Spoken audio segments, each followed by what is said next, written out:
Исус Христос, што и ова утро сме овде на оваа место соверени во Неговото име. Бог ова утро дојде и не пробудува и вели: ви подарувам уште еден ден. Ви давам сонце, ви давам воздух, ви давам вода, ви давам храна, ви давам се што ви е потребно. А на вас останува денеска да отидете во црква и да го славите моето име, да пеете за мене, да читате од Словото, да се молите, да слушате тоа што сакам ова утро да ви кажам. И како ние тоа го прифаќаме? Некои се оправдуват, некои воопшто не сакат, некои доаѓат. И јас, кога мојата сестра учеше во Австрија и за нејната дипломска, отидов таму во Австрија, во школото, и бев таму еден месец, и за да престојувам таму, требаше да работам некаде. И тоа има таму во школото старски дом, и јас таму работев, за да можам да си платам за тоа што ќе бидам таму. И помеѓу тие стари кои беа во тој дом, имаше една жена која беше таму сместена, госпоѓа, ама многу нажалена и невесела.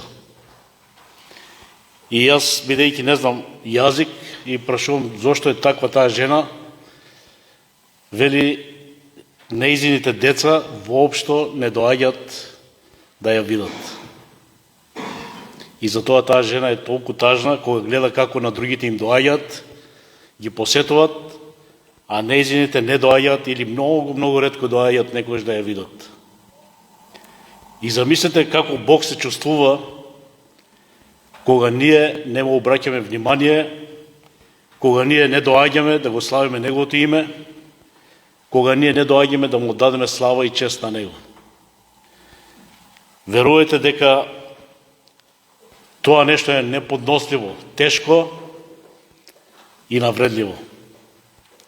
И затоа да не забораваме дека Бог нас не очекува да дојдеме, да му дадеме слава и чест и да го прославиме Неговото име. И затоа кога доаѓа тој ден, бидејќи Бог во Стариот Завет, како им рече на евреите, 6 дена работи, а 7-миот посвети го на Бога и ништо не работи. И кој немаше да го прави тоа, заслужуваше казна, и тоа казна смрт. А сега, денеска, Бог не моли: дојдете при мене. Дојдете, јас ви давам се, дојдете да имаме заедништво, да бидеме заедно.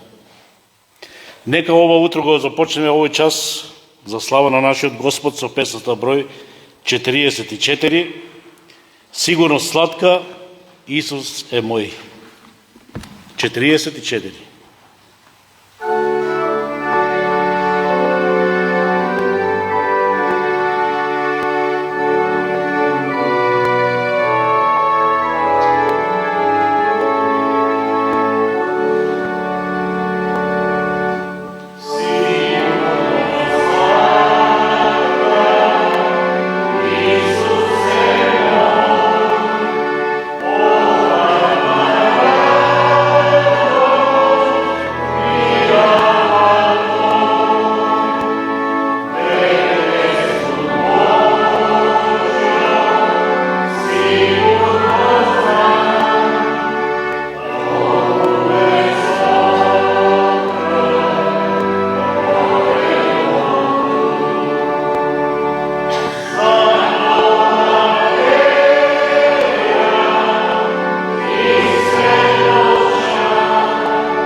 Ќе го прочитаме Псалмот број 33.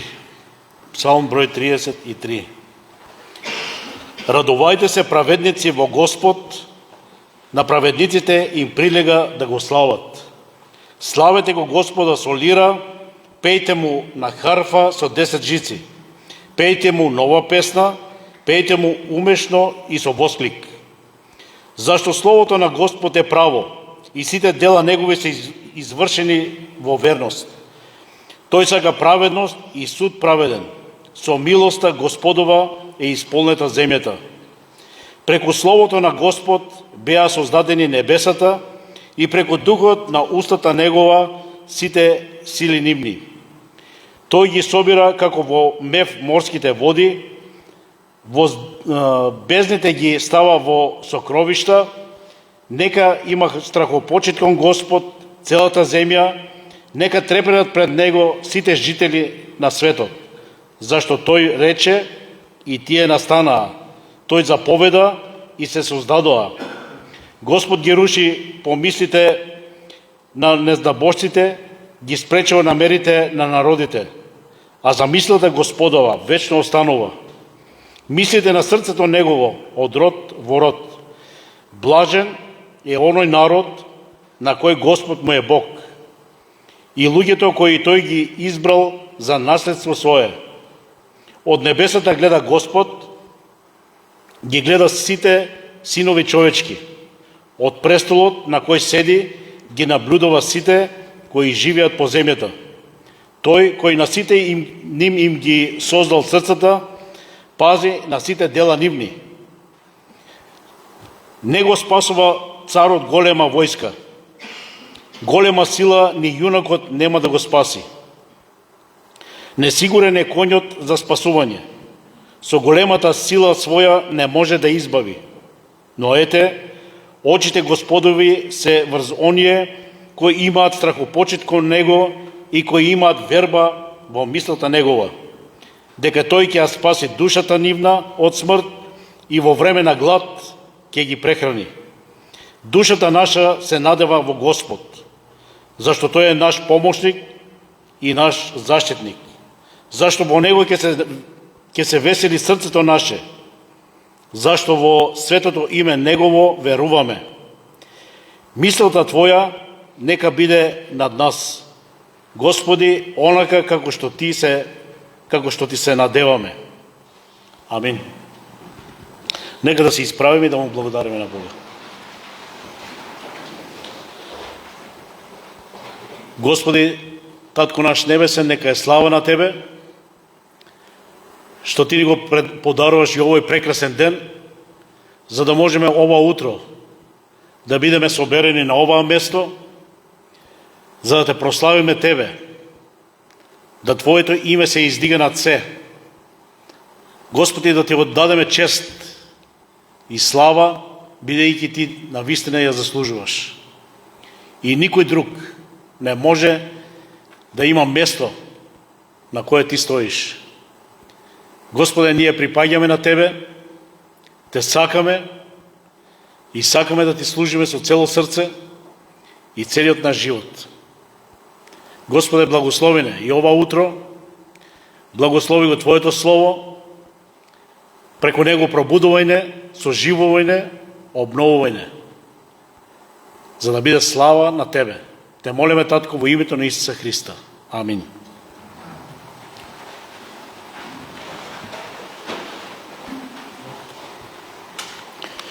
Како втора песна ќе испееме 359.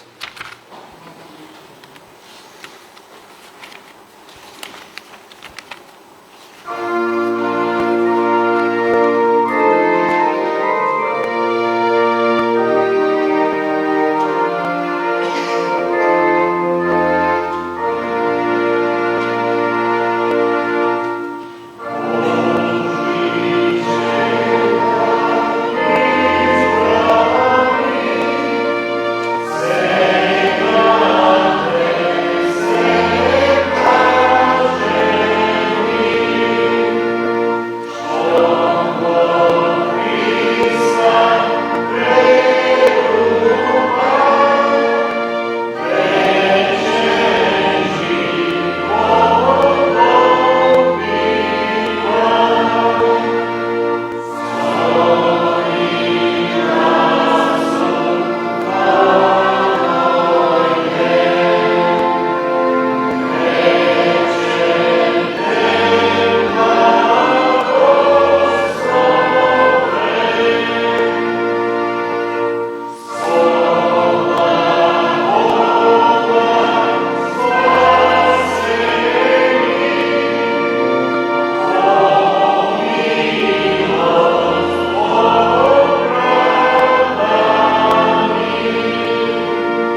Ве поздравувам сите кои сте овде.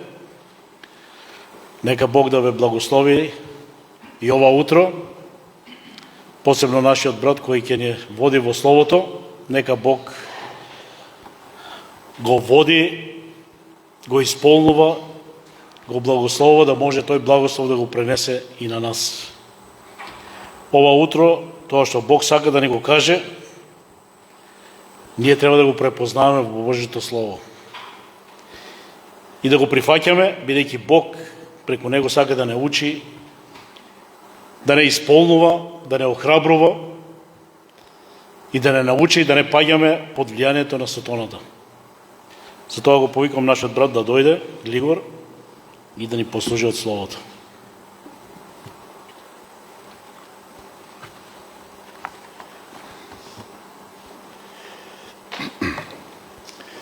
Фала му и слава му на нашиот Господ и Спасител Исус Христос, што можеме да бидеме заедно ова утринска неделна богослужба и да го читаме Неговото Слово и да размислуваме врз него. Мојот текст за оваа богослужба е во Галатјаните, 4 глава, 4 до 6 стих. Галатјаните, 4 глава, 4 до 6 стих. Словото ни вели: но кога се исполни времето, Бог го испрати својот син, кој се роди од жена и се почини на законот, за да ги откупи оние што се под закон, та да примиме посиновение.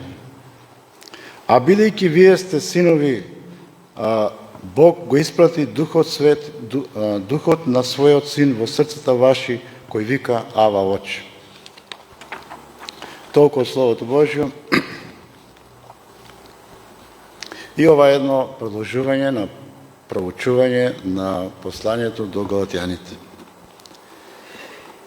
Областа Галатија е област на југот на Мала Азија, денешна Турција, и таму апостол Павле формирал цркви на своите мисионерски патувања.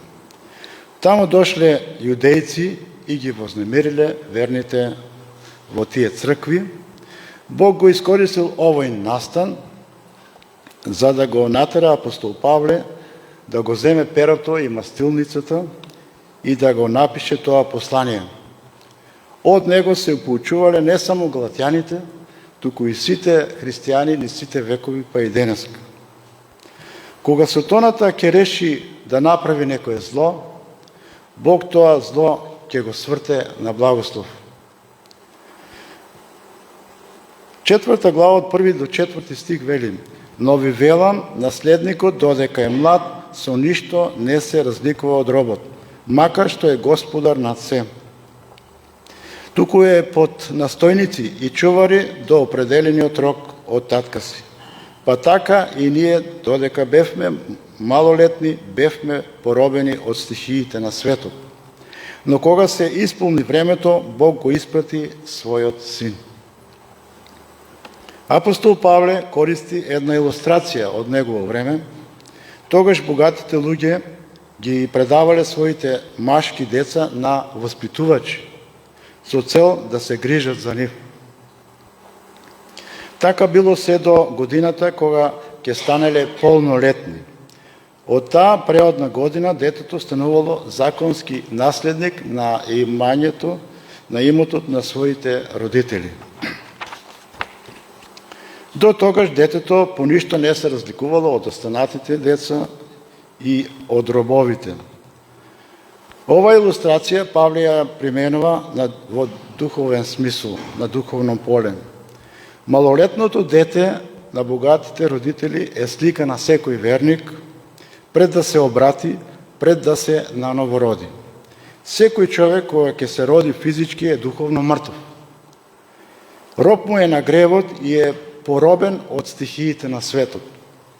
Пред Христос евреите биле 15 века под законот. Кога Господ Исус Христос умрел на крстот на Голгота, завесата во храмот се поделила на два дела. Се расцепила од горе надолу по Божја интервенција. Тоа било знак дека Мојсеевиот закон како систем е исполнет и од тогаш престанал да важи. Сите жртви од Стариот Завет биле слика на вистинската жртва, а тоа е Христос.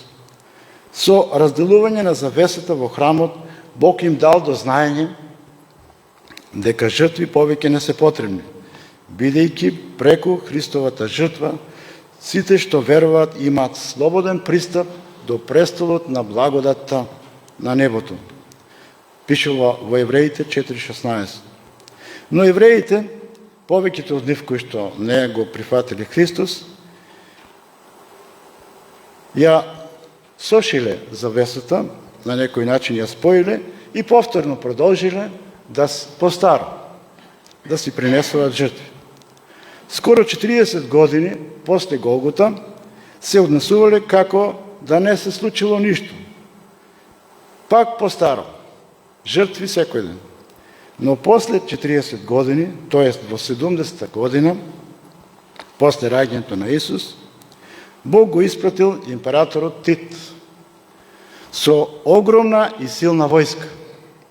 Го обиколил градот, ги срушил градските ѕидови, а потоа и храмот до темел. Погубил 1.100.000 жители, крв течело по улиците на Ерусалим. Оние што останале ги однел во робство насекаде. Од тогаш, 2000 години, евреите останале без град, без храм, без свештенство. Се било уништено. Мојсеевиот закон како систем престанал да функционира. Но моралните принципи на Божиот закон остануваат вечно. Сите луѓе се раѓаат под проклетство на моралниот закон Божи. И незнабожците кои немале пишан закон, биле и се под проклетство на моралниот закон. На нив моралниот закон им е врежен во совест. Совеста им сведочи дека се виновни пред Бога, за тоа пишува апостол Павле во послание до Римјаните 1 и 2 глава. Сите луѓе се раѓаат физички живи, но духовно мртви. Затоа на сите им е потребно наново раѓање. Без наново раѓање луѓето се духовно мртви и немаат заедница со Бога. Сите се раѓаме со грешна природа, која што ја наследуваме од нашите прародители Адам и Ева. Со гревопаѓањето на Адам и Ева, целиот човечки род се раѓа грешен. Од раѓање сите се робови на гревот. Малите деца, штом ќе пораснат, почнуваат да грешат.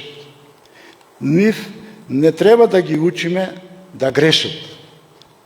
Тие се раѓат како такви. Себични се, сакаат се да е нивно. Сите желби сакаат да им се исполнат, инаку ќе плачат. Тешко им е да седат мирни, зашто цело време, целото внимание сакаат да го свртат кон себе. Ако им се роди братче или сестричка, стануваат љубоморни, бидејќи не се веќе во центарот на вниманието на своите родители. Децата треба да се учат на добро, да го сакаат братчето или сестричката, да ги делат играчките заедно и да не се тепаат. Потребно им е воспитување, да им се каже што е добро, а што е лошо. Инаку ќе прифатат се онаа што ќе видат и ќе слушнат на улица. Во тој поглед Библијата дава јасни упатства.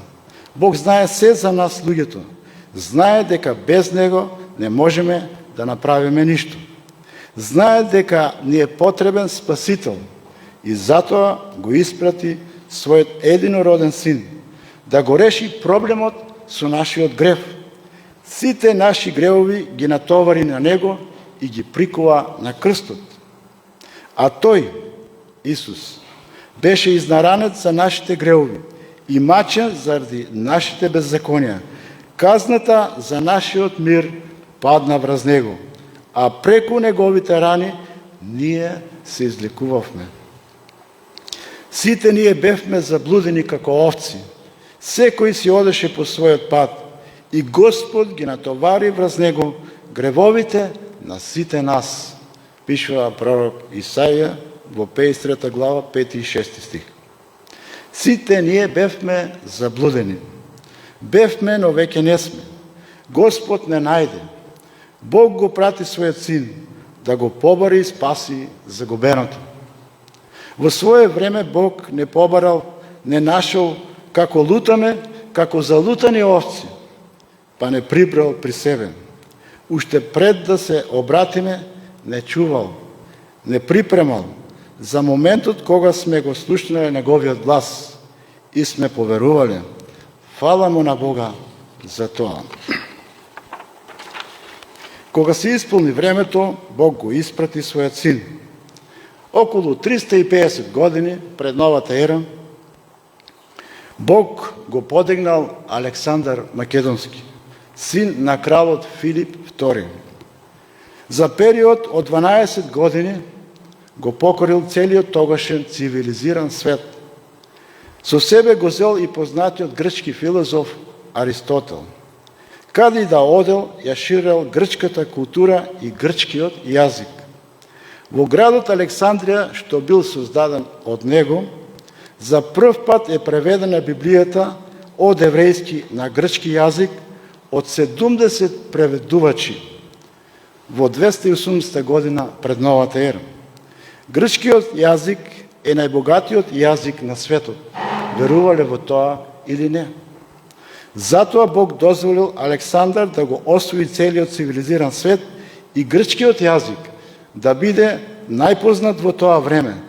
Така Бог предвидел Библијата да се преведе на тој јазик и да се распространи по светот. После Александар се појавиле римјаните. Тие биле добро обучени војници. Римското царство се проширило уште повеќе, не само на исток, но и на север.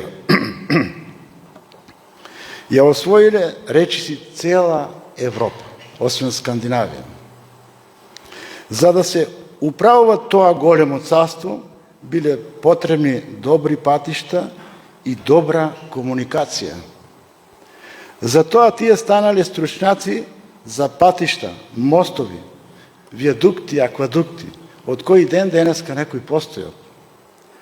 Позната е изреката од тоа време, сите патишта водат кон Рим.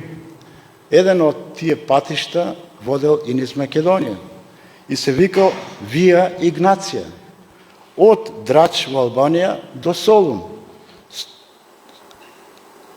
Се градел 18 години и така натаму. Развиле брза, односно најбрза пошта по целото царство. Информациите се ширеле брзо и сигурно. Добри патишта, добра пошта. Сето тоа допринело апостолите да се движат слободно и да го шират Евангелието насекаде. 600 години пред Христа Бог предскажал дека Христос ќе се роди во Витлеем јудејски. За да се случи тоа, цар Август наредил да се изврши општ попис на народот. Секој требало да оди во своето родно место и да се попише.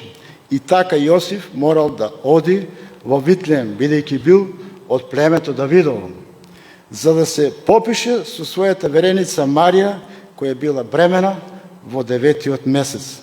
Така се исполнило пророштвото. Бог ги држи во своите раце сите цареви и прави се во свое време. Бог го приготвил светот културно и геополитички со една цел – да се шири Евангелието побрзо. Кога се исполни времето, Бог го испрати својот син. Овој стих ни кажува и тоа дека Господ Исус Христос постоел и пред да се роди во Витлеем. Не може да се испрати некој кој што не постои. Треба да има личност кој постои, па да биде испратена. Така е Исус Христос, Божиот вечен син. Тој постоел во вечноста, бидејќи е вечен. Бог е вечен и Синот е вечен. И Светиот Дух е вечен. Бог е вечен во три лица. суштината на Бога е една, но лицата се три. Ние тоа не може да го разбереме, бидејќи нашите умови се ограничени. Од нас се очекува да го прифатиме тоа со вера, онака како што е запишено во Словото. Бог го испрати својот син, кој се роди од жена. Зошто од жена? Така било предскажено уште во рајската градина.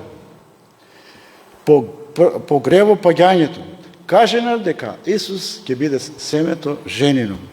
А покасно предскажено дека ќе биде Аврамово семе. Галатјаните 3:16. Во Евреите 2:16 пишува: не од ангели прими природа, а од потомството на Аврама прими. Зошто не од ангели, туку од потомството на Адам? Затоа што Христос е спасителот на светот, на човечкиот род, а не на ангелите. На паднатите ангели Бог не им дал втора шанса за да можат да се спасат, туку на паднатиот човек.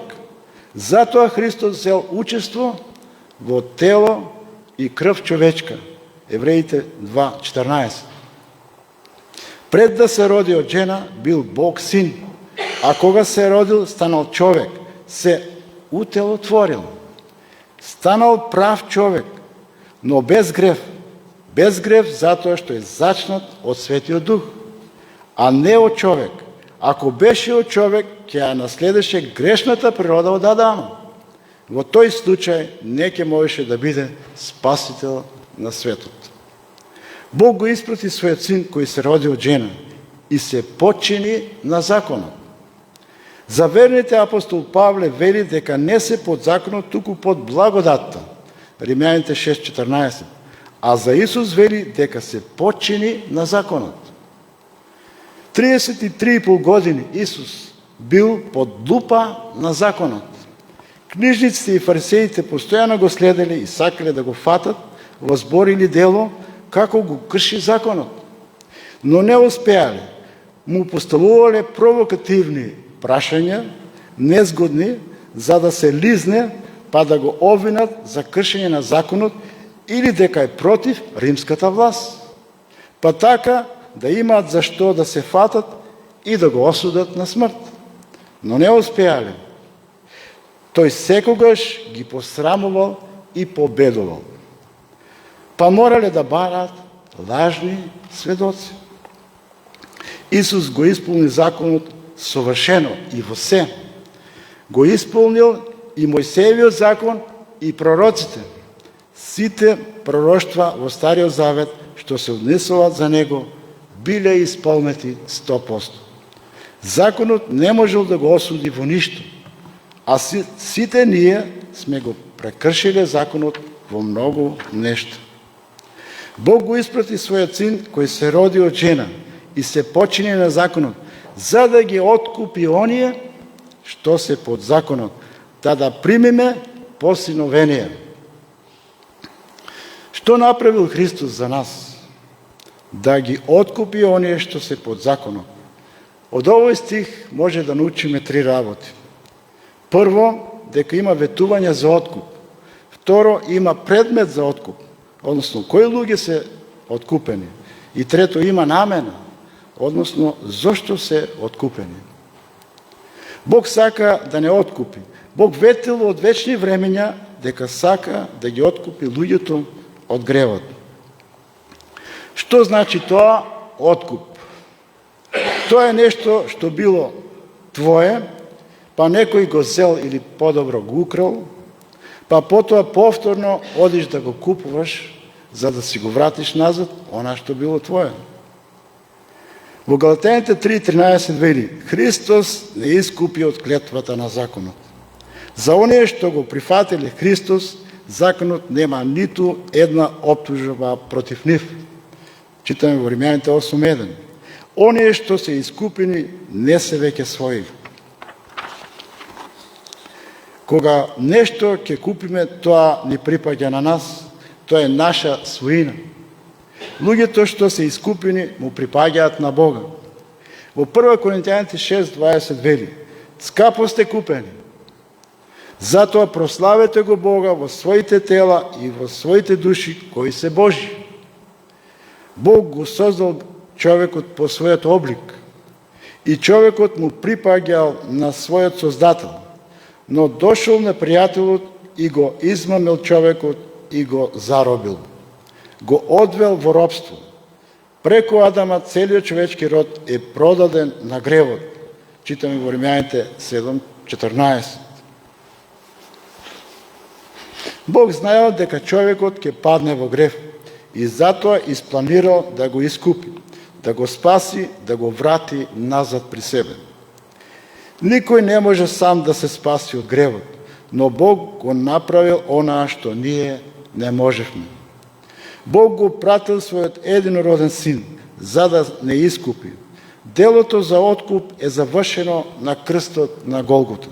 И тоа е направено за целиот свет, но за жал сите луѓе не веруваат во тоа и не го прифаќаат. Уште пред да е создаден светот, Бог ветил дека ќе го откупи светот. Читаме во Римјаните 1:4. Човечкиот пад во грев не било изненадување за Бог. Бог знаел дека човекот ќе падне во грев и затоа однапред предвидел дека неговиот син ќе се жртвува, за да биде цената за откупот.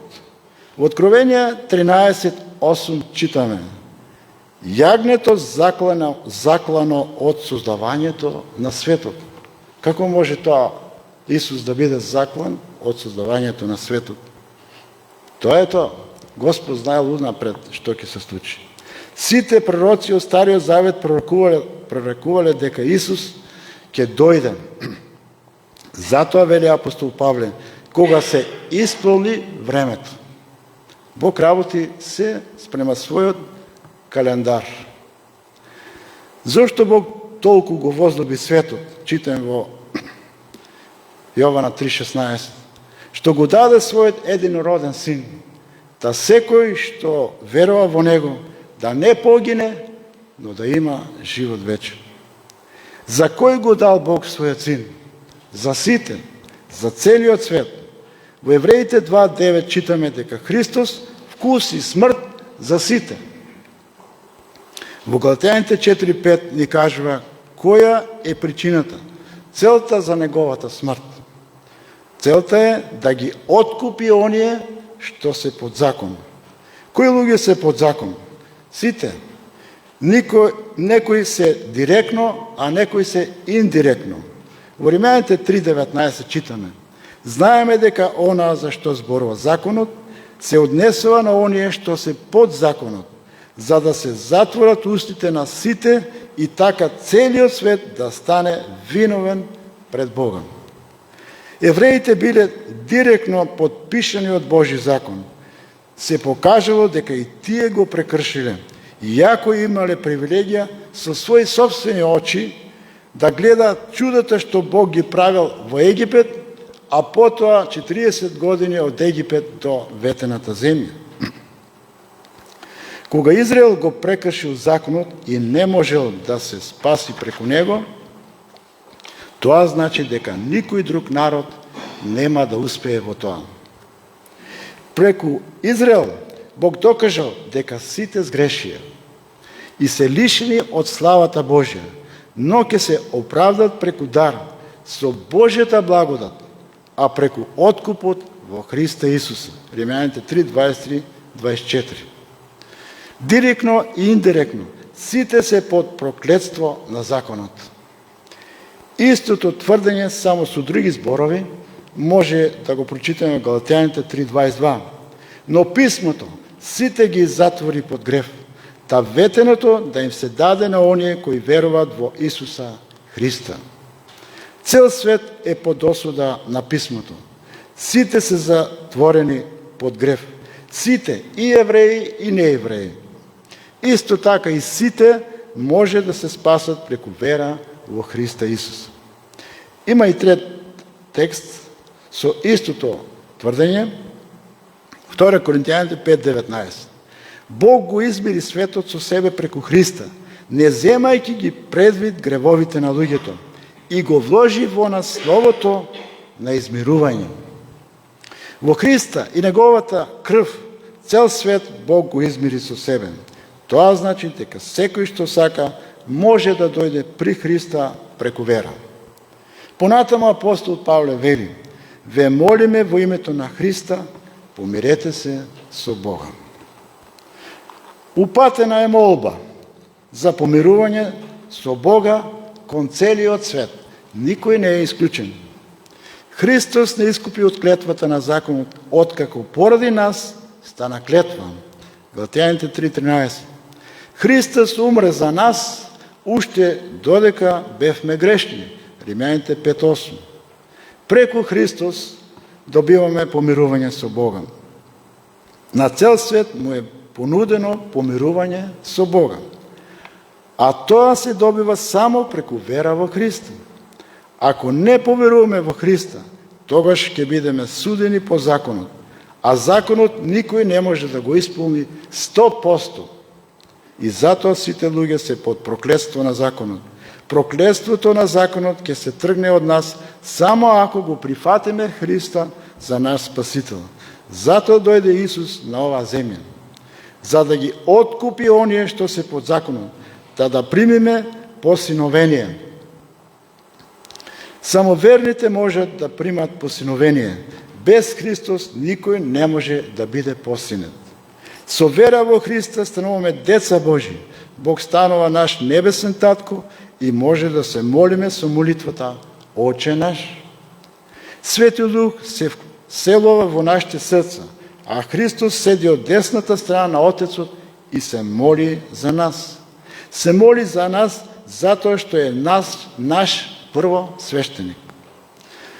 Зошто дошол Господ Исус Христос на овој свет? Прво, за да не откупи. Второ, да примеме посиновение. Целта на откупот е посиновението. Бог не посинува на законски начин, легално. Ние бевме под проклетство на законот. Господ Исус го зеде нашето проклетство на себе. На тој начин не откупил законски. И сега ние му припаѓаме на него. Облечени сме во неговата правда. Никој човек не може сам да се откупи и да се посини. Ако некој човек нема деца, а сака да има, што прави? Оди во дом за сираци и си посвојува некој дете кое што му се допаѓа. Детето не може само себе да се посвои. Тоа очекува некој да го посвои. Така е и со нас. Бог не избрал од овој свет уште пред создавањето на светот и не посинил. Пише во Ефесјаните 1:4. Ние тоа не сме го заработили преку дела. Ние сме посинети преку заслугата на Господа Исуса Христа. Како знаеме дека сме изберени и посинети? На јудејците што не го прифатили Исуса, им го кажал ова: вие не верувате, оти не сте од моите овци. Моите овци го слушаат мојот глас и јас ги познавам и тие одат по мене. Јована 10:26-27. Христовите овци веруваат во Него, го слушаат гласот Негов и одат по Него. Тоа се знаците преку кои се познават Христовите овци. Многу едноставно. Го слушаат гласот Негов и одат по Него. Треба да знаеме дека има луѓе посинети, има луѓе кои не се посинети. Има деца Божи, има деца ѓаволски. Некои луѓе мислат дека еден ден сите луѓе ќе бидат спасени и посинети, затоа што Христос умрел за цел свет. Но не е така. Иако Христос се жртвувал за цел свет, сите луѓе на светот не се посинети. Апостол Петар запишал во 2 Петрово 2:1: кои се одрекуваат од Господа, кој ги откупил. Значи има луѓе кои се одрекуваат од Господа, иако се откупени, тие самите се одрекуваат. Исто читаме и во Евреите 10:28-29. Ако оној што се одрекол од Мојсеевиот закон пред 2 или 3 сведоци безмилосно се накажува со смрт, тогаш колку ли потешка казна мислите ќе заслужи оној што го погазил Синот Божи и ја сметал за нечиста крвта на заветот, преку која е осветен и го похулил духот на благодат. Има некои луѓе што се одречуваат од Господа, кој ги откупил. Господ ги откупил сите, само некои сами се откажуваат, не го прифаќаат тоа, за жал. На тој начин ќе си ја примат заслужената казна, ќе отидат во вечниот оган во огненото езеро. Тие што поверувале во Христа, Бог ги нановородил, ги посинил, ги откупил. Тие што нема да поверуваат, ќе бидат осудени. Бог дава посинување према својата суверена волја, не по нашата заслуга. Во Ефесјаните 1:11 читаме: преку Него, односно преку Христос, ние бевме избрани за наследници, однапред определени по наредбата на Бога, кој врши се според волјата своја. Бог прави се според волјата своја, не според волјата наша. Бог однапред не избрал за наследници. Зошто не избрал Бог нас, баш нас? Дали бевме подобри од другите или помалку грешни од другите? Не за тоа, туку затоа што Бог не помилувал и не спречил да не продолжиме понатамо во нашите гревови. Затоа читаме во Римјаните 9 глава, 15 стих. Вели: зашто тој му рече на Мојсей: ќе покажа милост кон оној што ќе го помилувам. И сожалување кон оној што ќе го сожалам. Значи, од кој зависи? Од Господ Бог. Ако Бог не се смилувал над нас, никогаш немаше да бидеме спасени. Исто така, ако Бог не посини еднаш, никогаш нема да не отфрли. Никогаш нема да се откаже од нас. Кога еднаш сме станале Божи деца, остануваме такви за секогаш. Бог не чува не поради нашата заслуга, но поради заслугата на Господ Исус Христос.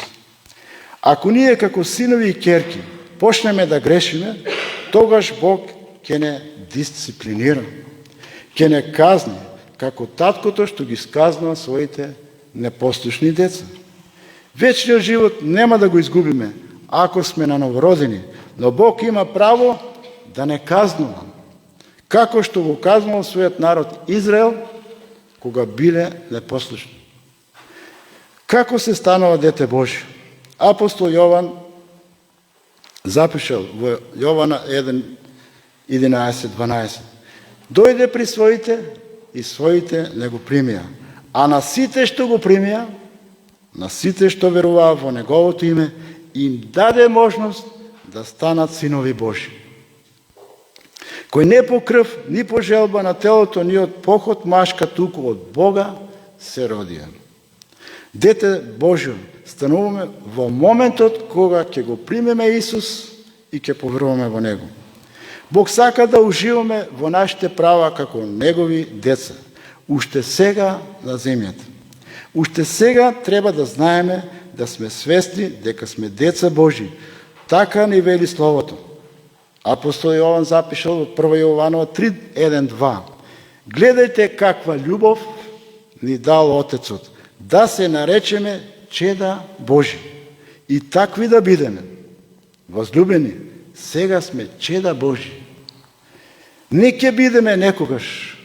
Сега сме чеда Божи. Ние сега сме и ќе останеме за секогаш деца Божи.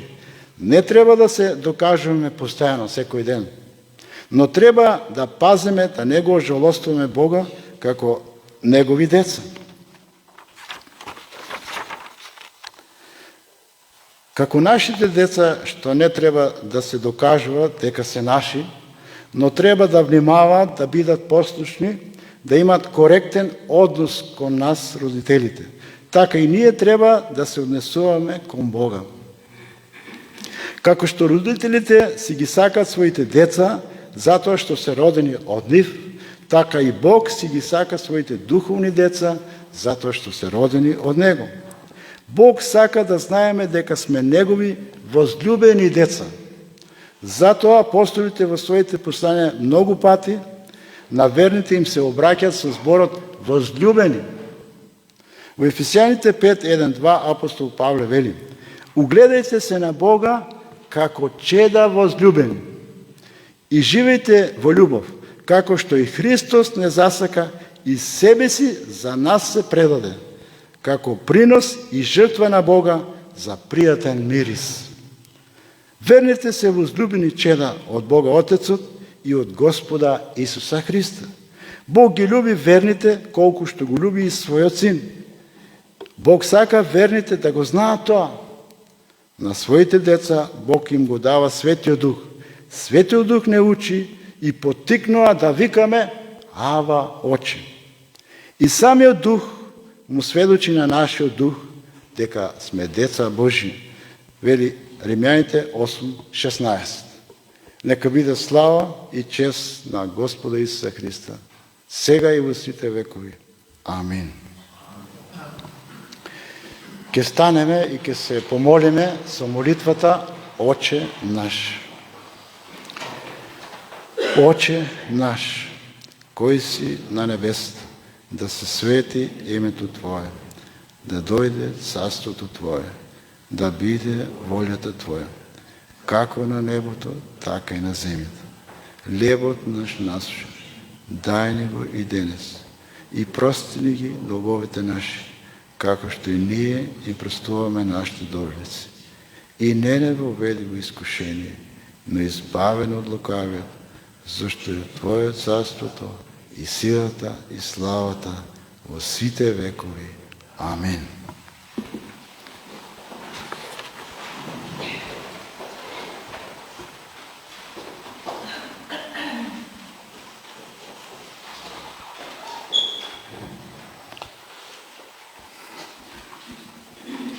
Благодараме нашиот брат за словото кое беше искажено.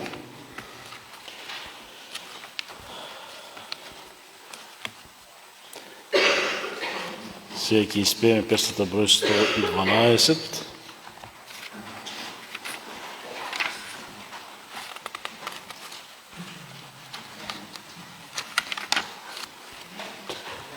О Спасител мој најмил, за мене остави. 112. Oh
Сега децата ќе ни кажат стихчето.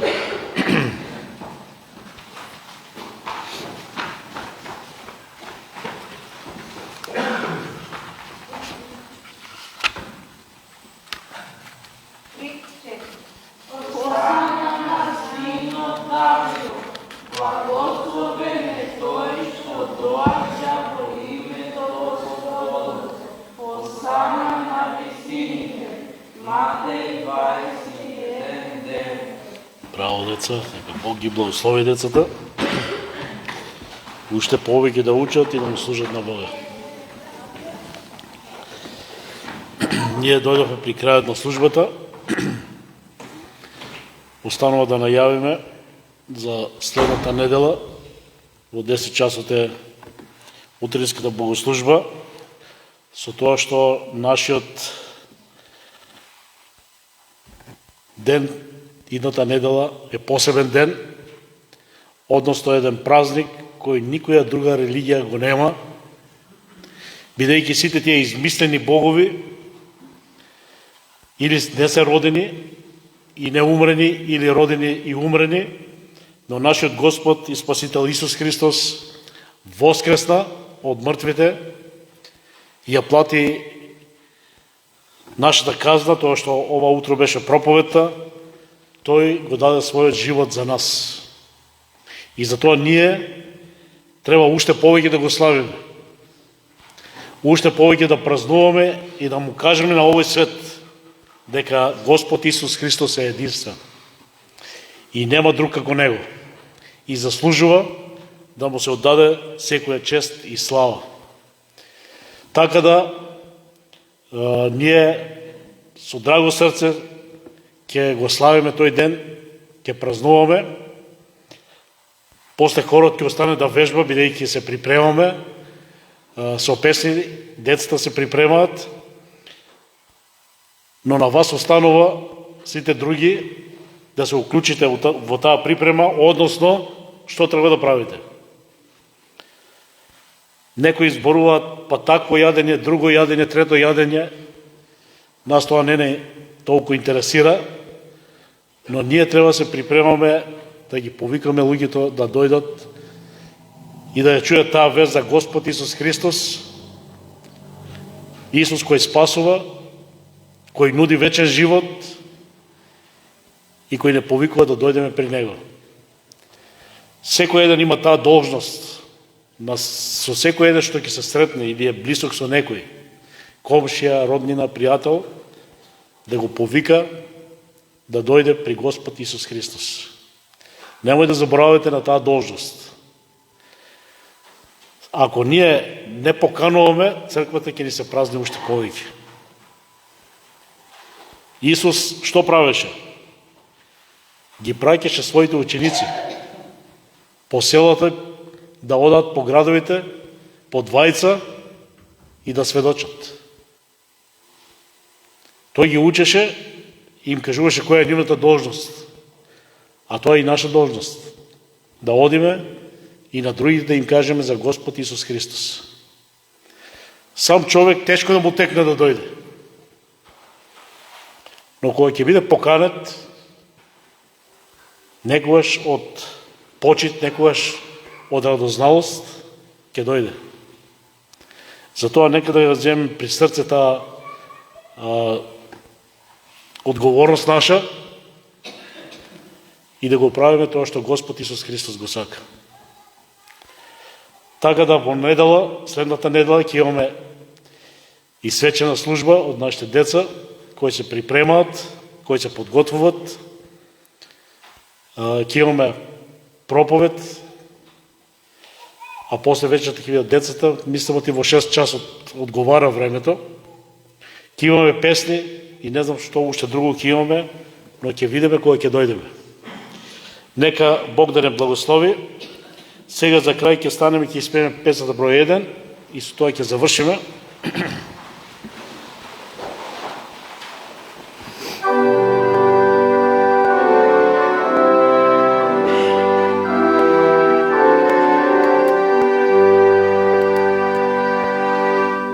Со песни на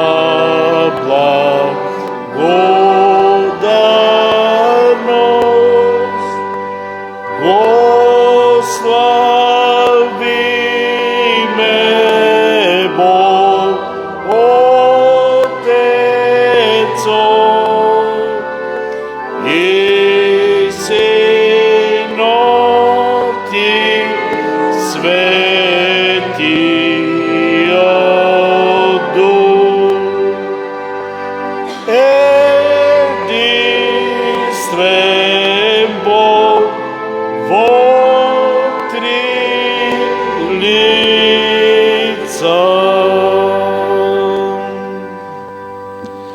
Може седнете, нека Бог вечува и води ова недела, да ви дава здраве, сили, да ви дава мир, радост, љубов и одново да можеме да дојдеме овде да се собереме и да го славиме Неговото име. Службата е завршена.